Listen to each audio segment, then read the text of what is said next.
سے چلے جائیں اور ایسے ہاتھ آگے کریں، وہ آپ کی نبض دیکھے گا، اور نبض دیکھ کے وہ 3 چیزیں بس اس نے دیکھنی ہوتی ہیں کہ آپ کی تحریک کہاں پر ہے۔ اس کو پتہ چلے گا کہ آپ کی تحریک یہاں پر ہے، یعنی دل کی تحریک ہے اور یہ تحریک حد سے بڑھی ہوئی ہے، یا جگر میں تحریک ہے اور جگر کی تحریک حد سے بڑھی ہوئی ہے، یا دماغ میں تحریک ہے اور یہ تحریک حد سے بڑھی ہوئی ہے۔ اچھا، یہ تحریکیں جو ہے نا روزانہ بدلتی رہتی ہیں۔ دن میں بعض اوقات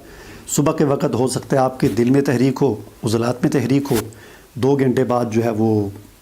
ادھر تحریک ہو، اور پھر 2 گھنٹے کے بعد ادھر، تو یہ سرکل اس طرح یہ جو ہے کون چلتی رہتی ہے۔ تو یہ چلتی رہے تو یہ صحت ہوتی ہے۔ تحریک ایک جگہ پر رکے نا، 2-2.5 گھنٹے کے بعد وہ تبدیل ہو جائے، یا زیادہ سے زیادہ 1 دن کے بعد وہ تبدیل ہو جائے، تو یہ صحت ہوتی ہے۔ جس وقت تحریک ایک جگہ پر رک جاتی ہے، یہ تحریک یہاں پر پیدا ہوئی اور یہیں پر آ کر رک گئی، اس نے مسلسل یہاں پر ٹھکانہ ڈال دیا اور یہاں دل میں اور دماغ میں تسکین اور تحلیل